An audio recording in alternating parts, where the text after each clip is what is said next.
Remember to use your tap and drill on that front bulkhead, otherwise you end up with a little scarring here like I did when I was trying to remove the factory team countersunk washer.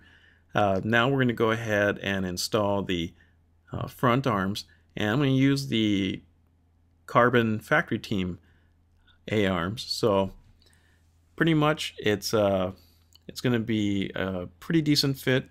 There's going to be some flash because you still have to like file it down and pull it out. But what's kind of interesting is that even though you get these arms, they don't cut it for you, so you have to twist or cut off the side of the arm. So I'm going to go ahead and do that and just make sure that I'm doing this correctly. I don't break the arms as you're pulling it out. So take your time, be patient with it, and apologize, this is a lot of frame. I'm just making sure that I'm cutting correctly, and here we go, cut again here, and just cut it again, and just make sure that I'm pulling out these arms out correctly. And I'm going to have like a little flash on the side, so I'm going to grab some sandpaper here, just sand it down, and when I'm sanding, I'm just checking that I'm not sanding too far in because I don't want to mess up that joint there. So just doing another sand, making sure that this is going correctly, and just making sure that everything is being set up correctly there. And just taking my time. It's really easy to get impatient at the step because it's like you already know, like, hey, like after this step I have to put in the hinge pin. So just slow down, make sure that the fitment is going to be correct.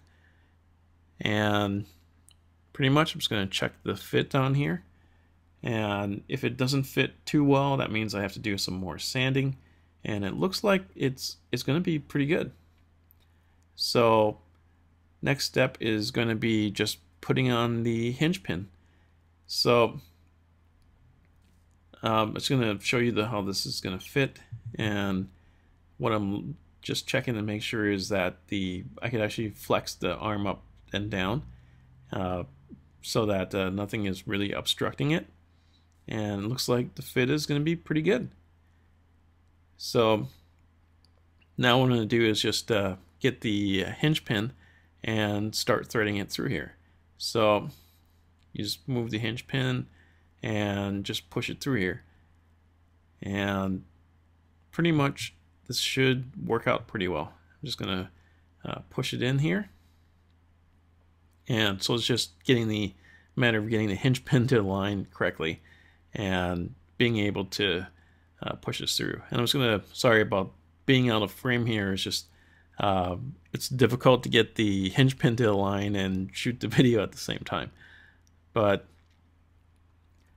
here we go, just trying to, this does work. It just there might be some flashing in this hinge pin in the chassis brace to get this to line up. So I'm just gonna make sure that it is lining through here correctly,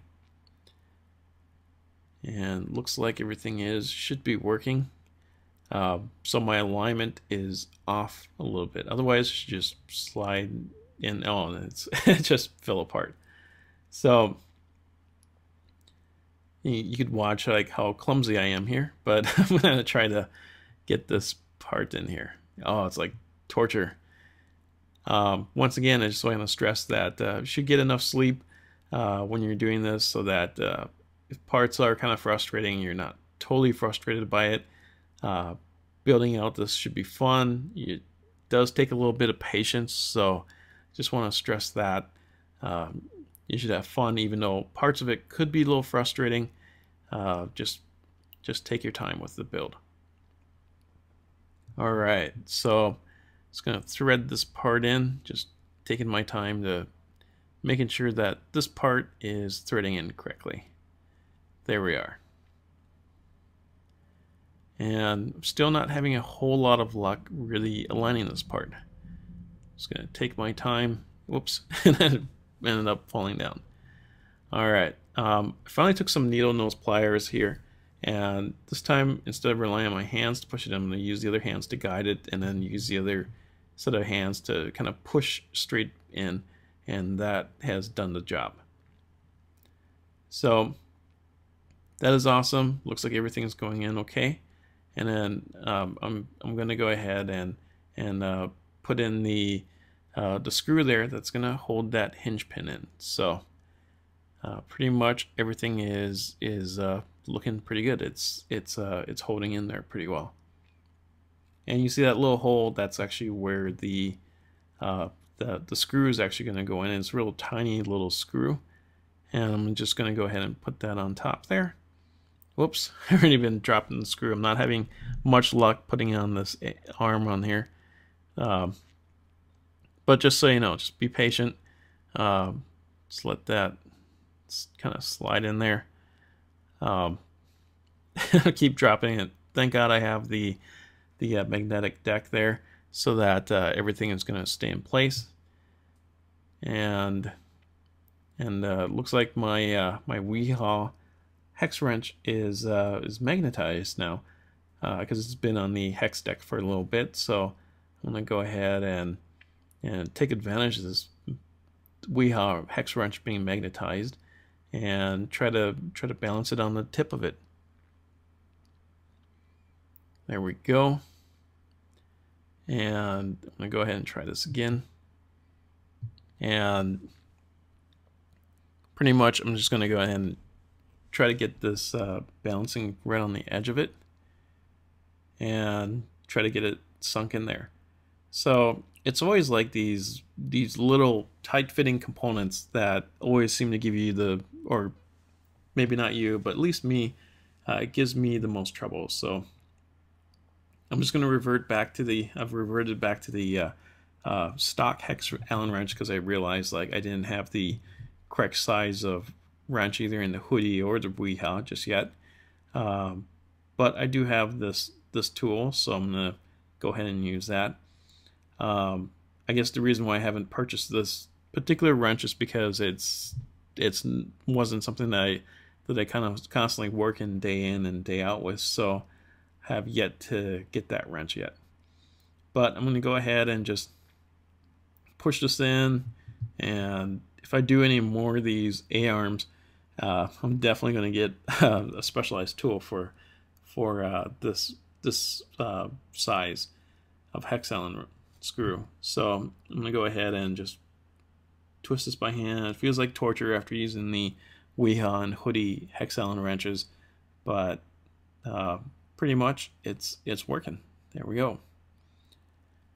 On the other side is the other one, and then instead of going through that torture, I'm going to go ahead and just put in the screw first on the other side, so that part is in. So I'm going to get that in there first, and then I'm going to line up the other end.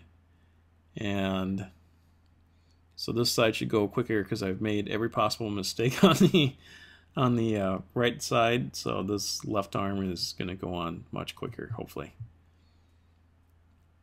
There we go. And thread in my hinge pin. Make sure that get that started, and getting the left side line should be a little bit faster. Oops, sorry, I'm out of frame. There we go. Try to get this part on here, and fitment is pretty important. I'm a little out of frame, but whoops, and I got a little impatient. I tried to thrust it in a little too quick. Go ahead and try this again. Just get this part realigned. Got the hinge pin aligned. Everything should be aligned. I'm just going to push it in. I might have to grab the needle nose here. Actually, these aren't really needle nose. These are wire cutters, wire strippers. I'm just going to go ahead and push that in. That is actually much faster. Grabbing that side in, I'm just going to push, and I'm just going to give it like another tap, and it should be secured in there. And that feels awesome. It's looking awesome. Sorry about being out of frame a little bit. And that's the way it should look. You should have both arms in there, and they should both have the proper amount of flex, and you should be all set there. Next thing I have to do is actually grab in the hinge pin brace and just thread that on top of there, and I should be good. So let's go and get that. And pretty much the hinge pin brace is just a very easy thing to do. You just push it in, make sure that you're over both hinge pins, and then grab in the hex Allen screws and then thread it in. And after that, you're going to be all set. And in a sense, this is how you get the front A-arms on your SCX-60 CF. And it's going to be that easy. Now, if you're using a donor car, you don't have to go through this step. You just take your whole front end of the donor car, and you don't have to worry about this part. But just so you know, also, if you want to, you could definitely also use the RPM front arms too, and those work out very well too. So in this case, I just had a spare set of arms, so I'm going to use that instead. But the RPM arms are also very good and very indestructible too. Thanks for watching, and then stay tuned for part 6.